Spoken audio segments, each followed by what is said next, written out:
ఓం శ్రీ గురుభ్యో నమః. ఓం శ్రీ మహాగణాధిపతియే నమః. ఓం శ్రీ సరస్వత్యై నమః. అందరికీ నమస్కారం. ఈరోజు మాఘ పురాణం 3వ అధ్యాయం, వింధ్య పర్వత వృత్తాంతము, గంధర్వుని చరిత్ర పారాయణం. వశిష్ఠ మహర్షి దిలీప చక్రవర్తితో ఈ విధంగా అంటున్నారట: ఓ దిలీప భూపతి, నేను వివరించు విషయాలని శ్రద్ధగా ఆలకించి గ్రహించు. ఇది చాలా పురాతనమైనది. ఒకనాడు వింధ్యాచలము, హిమాచలము వీటి మధ్యన ఉన్న ప్రాంతంలో కరువు కాటకాలొచ్చి ప్రజలు చాలా ఇక్కట్లకి లోనయ్యారు. త్రాగడానికి నీరు గాని, తినడానికి తిండి గాని లేక ప్రజలు కటకటలాడిపోయారు. పశువులకు సరైన మేత లేక నశించిపోసాగాయి. ప్రజలు ఆర్థిక బాధలకు అలమటించిపోయారు. ఇంకా వారేమి ఈ యజ్ఞయాగాదులు క్రతువులు చేయగలరు? దేవతార్చనలు కాని, ధర్మ కార్యములు గాని లేవు. అడవులలో తపస్సు చేసుకునే మునీశ్వరులు కూడా ఈ కరువు కాటకాలకి తట్టుకొనలేక వలసపోసాగారు. ఈ ప్రాంతమున ప్రవహించే రేవా నదీ తీర ప్రాంతమంతా నీరు లేక ఫలవృక్షములు, పంట భూములు ఎండిపోసాగాయి. కనీసం త్రాగడానికి నీరు కూడా లేని పరిస్థితి దాపురించింది. ఆ అడవి అందే బహుముఖ ప్రజ్ఞాశాలియు తపోధన సంపన్నుడైన భృగు మహర్షి కూడా నివసించారు. ఈ అనావృష్టి ప్రభావం ఆయనకి కూడా తగిలింది. ఆయన కూడా ఈ నీచ నికృష్ట కరువు కాటక పరిస్థితిని భరించలేకపోయాడు. ఎంతో కాలం నుండి ఉంటున్న ఈ ప్రాంతాన్ని విడువలేక చివరకు హిమాలయ ప్రాంతానికి వలస వెళ్లారు.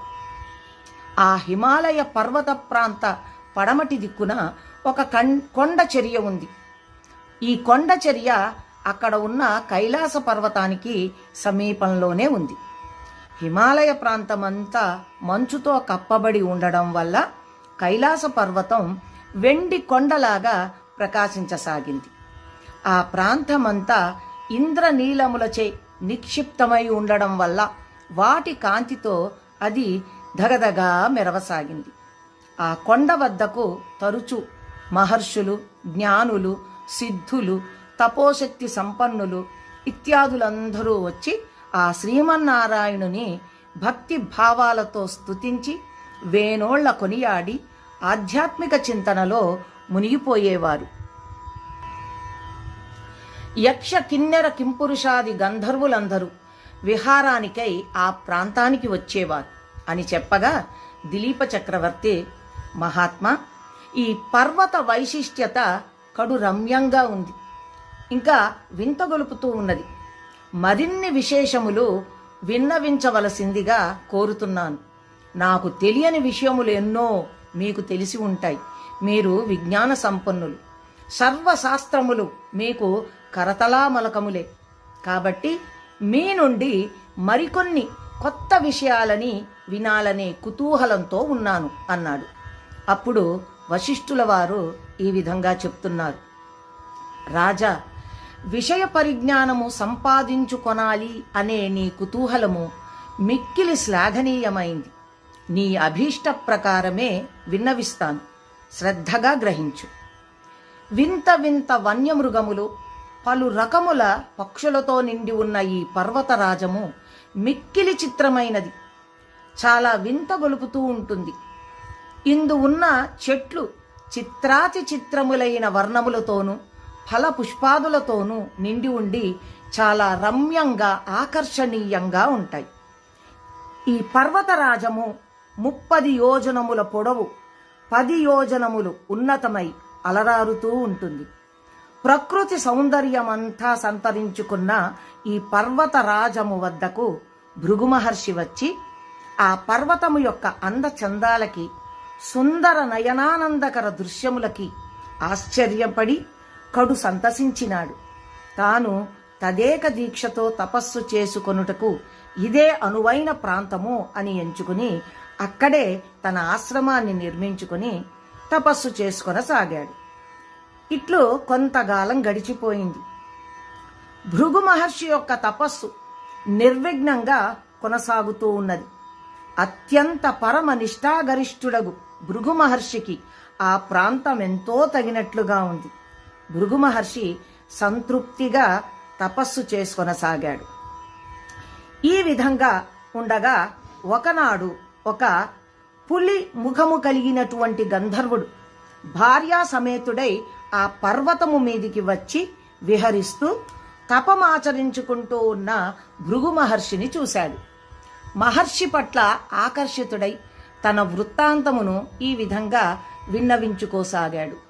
ఓ మహాత్మా, తమరు తపోశక్తి సంపన్నులు, సర్వజ్ఞులు కావున మీరు దయతలచి నా కష్టములను కడతేర్చండి అని ప్రార్థిస్తున్నాను అన్నాడు.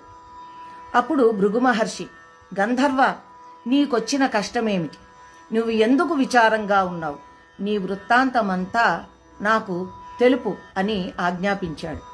అప్పుడు ఆ గంధర్వుడు ఈ విధంగా చెబుతున్నారు. ఓ భృగు మహర్షి, నా కష్టముని ఏమని విన్నవించగలను?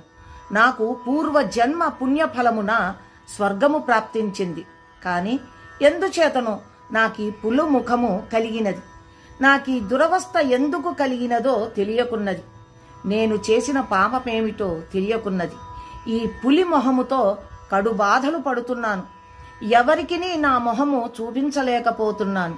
నన్ను చూసిన వారందరూ నేనొక పులినని పలకరించటం లేదు. ఇక ఈమె నా భార్య, అత్యంత రూపలావణ్యము గలది, మిక్కిలి గుణవంతురాలు, మహాసాధ్వి.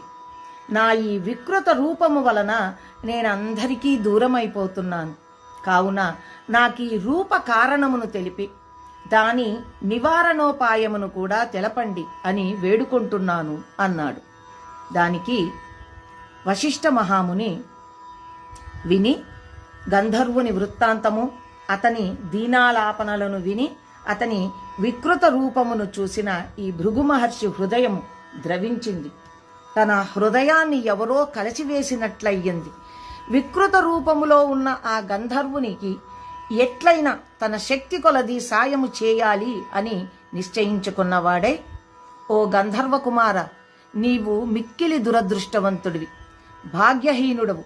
నీ అదృష్టహీనత వల్లే నీకీ దురవస్థ కలిగింది. మనిషిని కృంగదీసేవి 3.